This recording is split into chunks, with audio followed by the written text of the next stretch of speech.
നമ്മളെ ഓർമ്മിപ്പിക്കുന്ന ആൾക്കാരല്ല എൻ്റെ വീട്ടുകാർ. ഉം. എന്ത് പറ്റിയത്, പുതിയതായിട്ട് സംസാരമൊക്കെ മാറി വരുന്നു എന്ന് നമ്മളെ ഓർമ്മിപ്പിക്കും. ഓ. മനസ്സിലായി. അതുകൊണ്ട് തന്നെ ഞാൻ പറഞ്ഞു, എനിക്ക് ഇപ്പം എൻ്റെ ഈ മുട്ടുവേദന വന്ന് ഇപ്പം എൻ്റെ ഡോക്ടർ പറഞ്ഞു, ഒരു കാര്യം ചെയ്യും, ആ.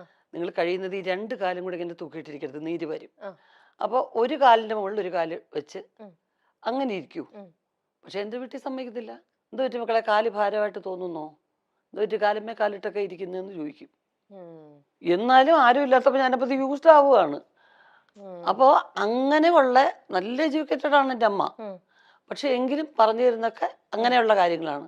അപ്പം നമ്മുടെ പെരുമാറ്റത്തിൽ കുറച്ചൊരു കൂടുതൽ ഗൗരവമോ കുറച്ച് ഹാർഷായി പോയി കഴിഞ്ഞാൽ അങ്ങനെയൊന്നും സംസാരിക്കാൻ പാടില്ല എന്ന് എല്ലാവരും കൂടെ നമുക്ക് ഓപ്പോസിറ്റ് ആവും. ഓ. എല്ലാവരും, കുടുംബത്തിലുള്ള എല്ലാവരും എന്തു ചെയ്യും, അത് ഭയങ്കര മോശമായപ്പോൾ അങ്ങനെ സംസാരിച്ചത്. അപ്പം നമുക്ക് വല്ലാത്തൊരു അന്തരീക്ഷമാവും നമ്മുടെ വീട്ടിലെ. അപ്പൊ ചേച്ചിക്ക് അങ്ങനെ എപ്പോഴെങ്കിലൊക്കെ മാറ്റങ്ങൾ സംഭവിച്ചിട്ടുണ്ട്? അപ്പൊ അല്ല, അവരിങ്ങനെ ചിലപ്പോ നമ്മൾ മനുഷ്യരല്ലേ, അതെ. ചിലപ്പോ ചിലരുടെ നിരന്തരമായ ചില ചോദ്യങ്ങളോ പെരുമാറ്റമോ നമുക്ക് ഇഷ്ടപ്പെടാതെ വരുമ്പോൾ ആ. നമ്മൾ കുറച്ച് ഗൗരവക്കാരിയാവും, അല്ലെങ്കിൽ കുറച്ച് അങ്ങനെ ശ്രദ്ധിക്കാതെയൊക്കെ വരുമ്പോൾ അതെ. ഒരു മിനിറ്റ് മോളെ ഒന്ന് വന്നേ, എൻ്റെ അമ്മ അകത്തുണ്ട്, അങ്ങനെ പെരുമാറരുത്. ഓക്കെ. ഇഷ്ടമുണ്ടോ ഇല്ലയോ, നമ്മളെ അന്വേഷിച്ച് അവർ വന്ന് സംസാരിക്കുകയാണ്. ഉം. അവർ പോകുന്ന അത്രയും സമയം വരെ ഒരു ചിരി മുഖത്ത് ഉണ്ടാവണം ഉം. എന്ന് ഓർമ്മിപ്പിക്കും. അപ്പോൾ നമ്മൾ വല്ലാതെ അപ്സെറ്റ് ആവും.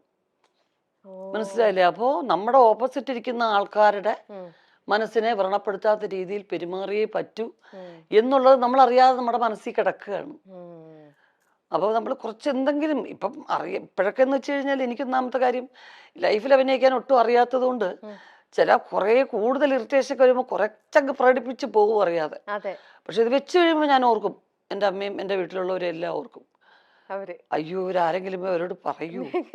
പിന്നത്തെ കുറ്റബോധം മുഴുവൻ അതാണ്. പിന്നെ അവരെ ഒന്നും ഇങ്ങനെ പാച്ചപ്പ് ചെയ്തെടുക്കും. അതെ. പക്ഷെ ഞാൻ അങ്ങനെ പറഞ്ഞല്ല കേട്ടോ, ഇങ്ങനെയല്ല കേട്ടോ. ആ. പക്ഷെ നമ്മുടെ കുടുംബാന്തരീക്ഷം തന്നെയാണ് നമ്മളുടെ പല മാറ്റങ്ങൾക്കും കാര്യം.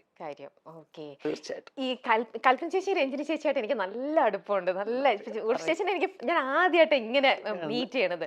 പക്ഷെ ഒരുപാട് ഷോസും കാര്യങ്ങളൊക്കെ ആയിട്ട് കൽപ്പന ചേച്ചിയുടെ ഒക്കെ ഒരുപാട് ചെയ്തിട്ടുള്ളതുകൊണ്ട് എപ്പോഴും ഇങ്ങനെ വിശേഷങ്ങളും കാര്യങ്ങളും അപ്പോഴൊക്കെ ചേച്ചിയാണ് ഞങ്ങളുടെ ഇടയിൽ. എപ്പോഴും അതിനിടയിൽ ഉർവശി എന്നുള്ള പേര് പറയാതെ പോവേയില്ല. എപ്പോഴും ഇങ്ങനെ പറയും. ഈയിടെയും കൂടെ രഞ്ജിനി ചേച്ചിനെ ഞാനൊരു ഇന്റർവ്യൂ കൂടെ ചെയ്തിരുന്നു. അപ്പോൾ ഈ നിങ്ങൾ എല്ലാവരും എന്ന് പറയുമ്പോഴും നിങ്ങൾക്ക് എല്ലാവർക്കും ഒരു വല്ലാത്തൊരു ചാമുണ്ട് ചേച്ചി.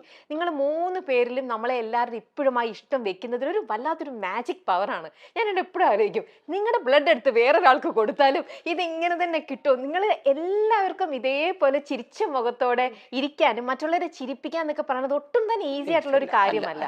പക്ഷെ നിങ്ങൾ എത്ര ഈസി ആയിട്ടാണ് മറ്റുള്ളവരെ ചിരിപ്പിച്ചുകൊണ്ടിരിക്കുന്നത്. അതൊക്കെ ആ ഒരു some magic power runs in the blood എന്നൊക്കെ പറയുന്നത്. അത് എൻ്റെ അമ്മ തന്നെയാണ് അതിന്റെ കാരണം. അച്ഛനും വളരെ സരസനായിരുന്നു, കലാകാരനായിരുന്നു, രണ്ടുപേരും ആർട്ടിസ്റ്റ് അല്ലേ. അറിയാം. അപ്പൊ അത് തന്നെയാണ് ബേസ്. പക്ഷെ അമ്മ എപ്പോഴും ചിരിക്കാനും ചിരിപ്പിക്കാനും ഇഷ്ടമുള്ള ആളായിരുന്നു. ഇപ്പോഴും അത് തന്നെയാണ്. നമ്മളൊക്കെ ഇങ്ങനെ എല്ലാവരും കൂടി ഇരുന്ന് ഗൗരവത്തിൽ സംസാരിക്കുന്നത് എൻ്റെ അമ്മയ്ക്ക് ഇഷ്ടമല്ല. എന്തെങ്കിലും കുറച്ച് ഭയങ്കര ഗൗരവമുള്ള ഈ കരച്ചിൽ പടങ്ങളൊന്നും എൻ്റെ അമ്മ കാണത്തില്ല. ആണോ? മക്കളെ മാറ്റത്, ആ ചാനൽ മാറ്റുക, അല്ലെങ്കിലേ ഉണ്ട് നമുക്ക് പ്രശ്നങ്ങൾ, ഇത് കരഞ്ഞുകൊണ്ടിരിക്കാൻ വയ്യ. ഉള്ളൊഴുക്ക് കണ്ടിട്ടില്ല എൻ്റെ അമ്മ, കലശേച്ചി കണ്ടിട്ടില്ല, എൻ്റെ വീട്ടിൽ ആരും കണ്ടിട്ടില്ല. അങ്ങനെയുള്ള എൻ്റെ സിനിമകളും കാണത്തില്ല. അങ്ങനത്തെ ഒരു പ്രശ്നമുണ്ട്. അപ്പൊ അമ്മയ്ക്ക് റെസ്ലിംഗ് കാണത്തില്ല എൻ്റെ അമ്മ. എൻ്റെ അമ്മ പറഞ്ഞ് മനസ്സിലായിരുന്നു, ബ്രദേഴ്സൊക്കെ അതൊക്കെ ഒരു അവര് കറക്റ്റായിട്ട് റിഹേഴ്സൽ ചെയ്തിട്ട് അമ്മ ചെയ്യുന്നത്. അതൊന്നും അവർക്ക് അങ്ങനെ നോവത്തൊന്നുമില്ല. അതെല്ലാം അവർ പ്രാക്ടീസ് ചെയ്യണത്. വേണ്ട വേണ്ട വേണ്ട, മനുഷ്യൻ കൂടെ അടിച്ച് ചാവുന്നത് കാണാൻ വയ്യ, അവൻ നെറ്റിന്റെ മുകളിൽ കയറി താഴെ അവൻ്റെ നെഞ്ചത്തോട്ട് ചാടുന്നു, വേണ്ട എനിക്ക് കാണുകയോ വേണ്ട എന്ന് പറയും. അപ്പൊ അത്രയും ഒരു പോസിറ്റീവ് അറ്റ്മോസ്ഫിയർ ഇഷ്ടപ്പെടുന്ന ഒരാളാണ് എൻ്റെ അമ്മ. ഇതൊക്കെ ആക്ടിങ് ആണെന്ന് അറിയുന്ന ഒരാള്, ഒരു ആക്ടറും കൂടിയാണ്, എന്നിട്ടും ഇങ്ങനെ അല്ലേ? ചേച്ചിക്ക് അപ്പൊ ഇതിനോടുള്ള ചേച്ചിയുടെ കാഴ്ചപ്പാട് എങ്ങനെയാ? തീർച്ചയായിട്ടും അതൊരു പരിധി വരെയും കറക്റ്റാണ്. പക്ഷേ എനിക്കൊക്കെ എന്ന് വെച്ച് കഴിഞ്ഞാൽ ഒരുപാട് അങ്ങ് അഭിനയിക്കാൻ പറ്റത്തില്ല. അപ്പൊ എന്ത് ചെയ്യും, നമ്മള് കണ്ടിട്ടുള്ള ഏറ്റവും വലിയ ഒട്ടും ഗൗരവമില്ലാത്തങ്ങ് സംസാരിച്ചേക്കുക. നമുക്ക് ഫീൽ ചെയ്യുന്നതോ അല്ലെങ്കിൽ ഒട്ടും ഇത് കാര്യമായിട്ടുള്ള രീതിയിലുള്ള സംസാരം അല്ലെന്ന് തോന്നിക്കഴിഞ്ഞാൽ പരസ്പര ബന്ധമില്ലാതെ ഞാൻ വേറെ കാര്യങ്ങളൊക്കെ സംസാരിക്കും. ഡൈവേർട്ട് ചെയ്തിട്ട് അവര് ചോദിക്കുന്ന ചോദ്യം ഉത്തരവായിരിക്കത്തില്ല ഞാൻ പറയുന്നത്. ഒരു ബന്ധത്തിന് ഈ ചോദ്യത്തിന് ഉത്തരം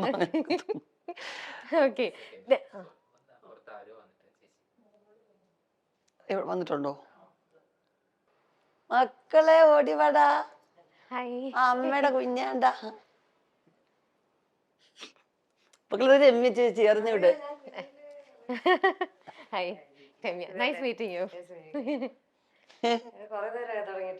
ആ കുറച്ചേരെ മക്കൾ അമ്മയ്ക്കും കൂടെ അധികം സ്പൈസി ഇല്ലാത്തെന്തെങ്കിലും അമ്മയ്ക്കും കൂടെ ഓർഡർ ചെയ്യാം. അമ്മ കുറച്ച് പുളിശ്ശേരി കുഞ്ഞിനും കൂടെ ഓർഡർ ചെയ്തോ. മേളിലുണ്ടോടാ എല്ലാം വലിച്ചു വാരിയിട്ടേക്കാ മുകളിലത്തെ റൂം കേട്ടാ. ചേച്ചി നിങ്ങളുടെ കൂടെ ഏറ്റവും കൂടുതൽ നർമ്മം അല്ലെങ്കിൽ ഭയങ്കര എന്താ പറയാ ഹ്യൂമർ സെൻസും കൗണ്ടറൊക്കെ പറയണത് നിങ്ങളിൽ ആരാ? ഇല്ല കൽപ്പന ചേച്ചി. ആണോ? അയ്യോ മിനി ചേച്ചി കൊച്ചിലെ മുതലേ ആഹാ. അവളുടെ പേരൊക്കെ വേളൂർ കൃഷ്ണൻകുട്ടി ഞങ്ങളുടെ പിന്നെ കഥയുടെ പേരുകളിലൊക്കെ അവൾ അറിയപ്പെട്ടിരുന്നത്.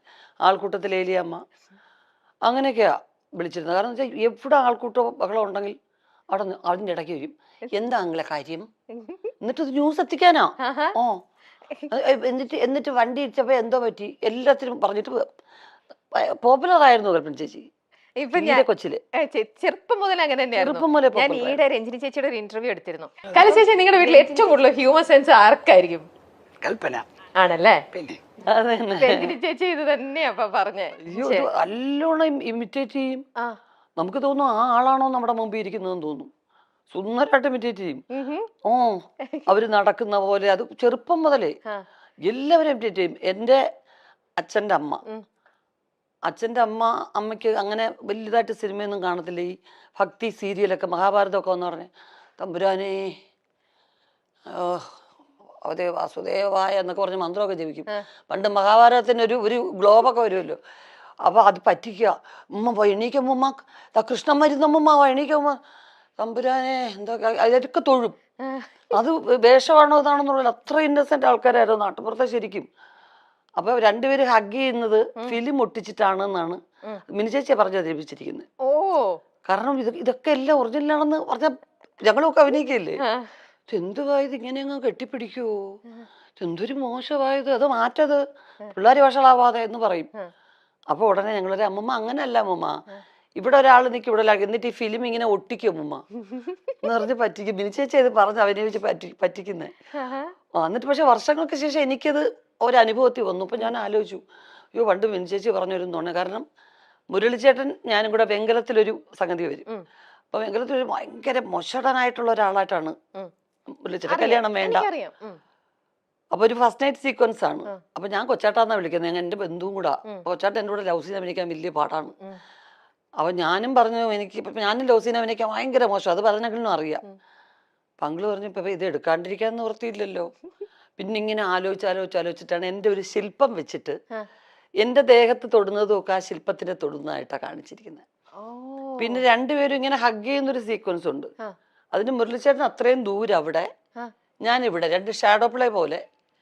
കറക്റ്റ് മുരളിച്ചേട്ടൻ അവിടെ നിന്ന് ഇങ്ങനെ എണീറ്റ് വരും ആ ഭാഗത്തുനിന്ന്, ഞാൻ ഇവിടുന്ന് ഇങ്ങനെ എണീറ്റ് പോവും, എന്നിട്ട് ഹഗ് ചെയ്യും. നിഴല് കാണുമ്പോ രണ്ടുപേരും അടുത്തിരുന്ന് ഹഗ് ചെയ്യുന്ന പോലെ. ഓ ഇങ്ങനെയൊക്കെ ചെയ്തിട്ടുണ്ട്. അങ്ങനെ എടുത്തിട്ടുണ്ട്. ഇതൊക്കെ ക്യാമറ ടെക്നിക്സ് എന്നൊക്കെ പറയുന്നത് തീർച്ചയായിട്ടും ഇന്നും വേണമെങ്കിൽ അങ്ങനെ ചെയ്യാം. അങ്ങനെ ചെയ്യാലോ, തീർച്ചയായിട്ടും ചെയ്യാലോ. കാരണം ഞങ്ങൾക്ക് രണ്ടുപേർക്ക് അഭിനയിക്കാൻ പറ്റില്ല. ഞാൻ ബേസിക്കായിട്ട് എനിക്ക് അങ്ങനെയുള്ള സീക്വൻസ് വലിയ പാടാണ്. കാരണം ഒന്നാമത് എല്ലാവരും എന്നെ അത്ര വാത്സല്യത്തോടു കൂടിയാണ് സെറ്റ് കണ്ടിരിക്കുന്നത്. എന്നെ ആരും ഉർവശി എന്ന് വിളിക്കുന്ന ഈ ജനറേഷനിലുള്ളവരേ ഉള്ളൂ. അന്നെല്ലാം പൊടിമുളയെന്നാണ് വിളിച്ചിരുന്നത്. അപ്പൊ എനിക്ക് ഭയങ്കര കുറച്ചിലാണ് എനിക്ക് ലവ് സീൻ അഭിനയിക്കാൻ. അപ്പം ബെർലിച്ചേട്ടായിട്ട് പറഞ്ഞ ഈ കൊച്ചിന്റെ കൂടെ ചെയ്യാനേ പറ്റത്തില്ല, നടക്കത്തില്ല, അത് നമുക്ക് വേറെ എന്തെങ്കിലും ചെയ്താൽ മതി, പറ്റത്തില്ല എന്ന് പറഞ്ഞു. അപ്പം അങ്ങനെയൊക്കെ പറ്റിക്കും. എന്നിട്ട് അമ്മൂമ്മയെ പോലും പറ്റിയിട്ട്, അമ്മൂമ്മയ്ക്ക് സിൽക്ക് സ്മിത എന്നാ പേരിട്ടിരുന്നത്. കാരണം നല്ല ഷേപ്പാണ്, നല്ല കൊച്ചു രൂപം, ഇത്രേ ഉള്ളൂ. എൻ്റെ അച്ഛൻ 6 അടി 3 ഇഞ്ച് ഹൈറ്റാ, അമ്മൂമ്മ ഇത്രേ ഉള്ളൂ, കൊച്ചാണ്. പക്ഷെ ബ്ലൗസും ഇങ്ങനെ മുണ്ടും മാത്രമല്ലേ ഉടുക്കുള്ളൂ. അപ്പൊ ഇടയ്ക്കിടയ്ക്ക് വയറ്റിലൊക്കെ പോയി തട്ട് സിൽക്ക് സ്മിത വയറെന്നൊക്കെ പറയും. ഇത് ആരാ സിൽക്ക് സ്മിത, എൻ്റെ അമ്മയ്ക്ക് അറിയത്തില്ല. അവസാനം വരെ ചോദിക്കുമായിരുന്നു, ഇത് ആരാ ഈ സിൽക്ക് സ്മിത എന്ന് ചോദിക്കുക. അപ്പൊ എപ്പോഴും ഒരു ചിരിക്കുന്ന അന്തരീക്ഷം മിനി ചേച്ചി ഉള്ളിടത്തുണ്ട്. ഓക്കെ, അത് ചേച്ചിയുടെ പ്രസൻസ് വരുമ്പോ, അത് ഇപ്പം നമുക്ക് അറിയുന്ന കാര്യമാണ്, ചേച്ചി പ്രസൻസ് വരുമ്പോ വല്ലാത്തൊരു പോസിറ്റിവിറ്റിയും ഒരു വൈബും ഫുൾ ചിരിയും മേളവും.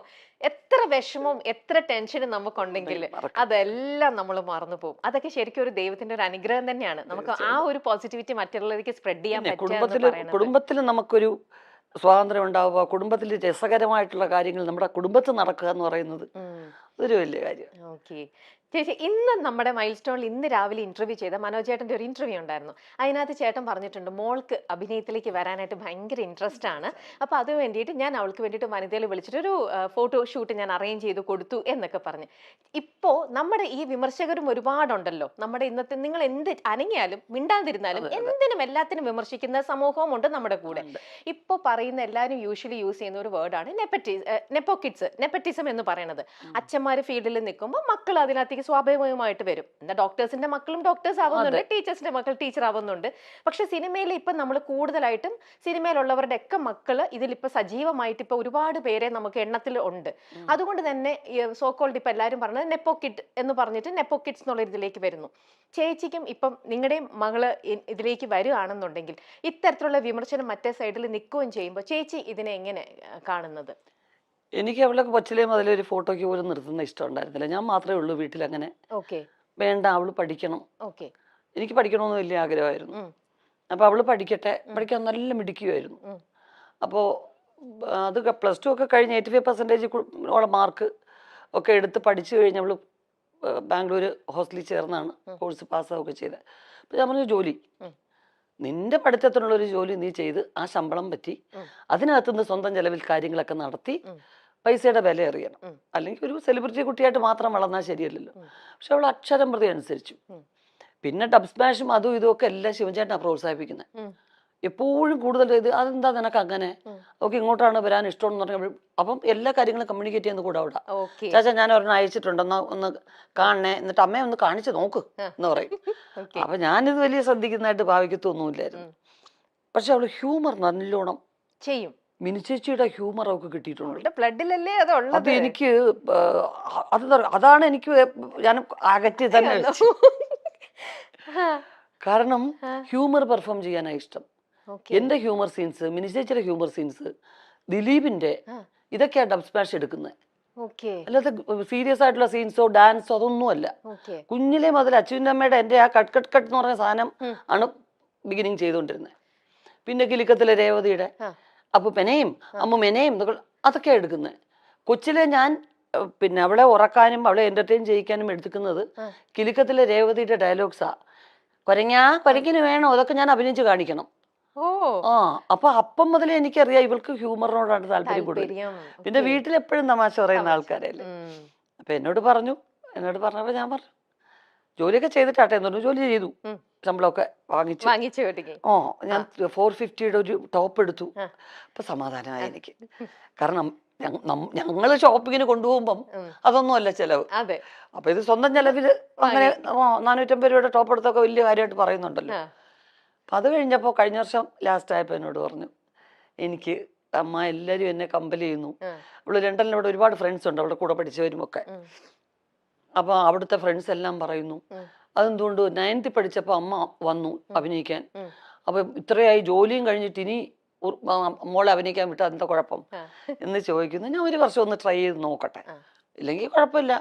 നമ്മളെ വിദ്യാഭ്യാസം ആരും എടുത്തോണ്ട് പോകുന്നില്ല. അങ്ങനെ കുറച്ച് ഓഫേഴ്സ് ഉണ്ട്. അപ്പൊ ഇനി നമുക്ക് ഉടനെ കാണാം ബിഗ് സ്ക്രീനില്. അതെ തീർച്ചയായിട്ടും. അങ്ങനെ നല്ലോണം ചൂസ് ചെയ്ത് അവരുടെ ഇഷ്ടം, അവരൊക്കെ സ്മാർട്ടാണ്, അവർക്ക് പറ്റുന്നുണ്ട്. അല്ല ചേച്ചി, ഇന്നിപ്പോ ഒരുപാട് ആക്ടേഴ്സ് ഉണ്ടെങ്കിലും ചേച്ചി പറഞ്ഞ ഈ ഹ്യൂമർ ഹാൻഡിൽ ചെയ്യാൻ എല്ലാവർക്കും പറ്റില്ല. അത് നിങ്ങളെപ്പോലെ ഇത്രയും ടാലന്റഡ് അത് അവളുടെ ബ്ലഡിലുണ്ട്. അപ്പൊ അവൾക്ക് അതിൽ ഇൻട്രസ്റ്റ് ആണെങ്കിൽ ആ ഒരു സ്പേസ് അവൾക്ക് വേണ്ടിയിട്ടുണ്ടാവും എന്തായാലും. അത് നമുക്കെന്താ അറിയാം, ഞങ്ങൾ വന്ന കാലഘട്ടത്തിൽ ലോങ് സ്റ്റാൻഡിങ്ങിന് ഒരുപാട് സ്കോപ്പ് ഉണ്ടായിരുന്നു. പല ആർട്ടിസ്റ്റുകളും അങ്ങനെ നിന്നിട്ടുണ്ട്. സത്യമാണ്. ഇനിയിപ്പോ അങ്ങോട്ടുള്ളവർക്ക് അത്രയും നല്ല സ്ട്രോങ് ക്യാരക്ടേഴ്സ് എഴുതുന്ന റൈറ്റേഴ്സ് ഇനിയും ഉണ്ടാവുമായിരിക്കും തീർച്ചയായിട്ടും. അപ്പം അങ്ങനെ ഉണ്ടാവണം, നല്ല ക്യാരക്ടേഴ്സ് ഉണ്ടാവണം. ഒരു എന്താ പറയുന്നത്, നിങ്ങളുടെ മൈൽ സ്റ്റോൺ പോലെ ഒരു മൈൽ സ്റ്റോൺ ആവുന്ന ഓരോ ക്യാരക്ടേഴ്സ് എങ്കിലും ജീവിതത്തിൽ ഉണ്ടാവണ്ടേ.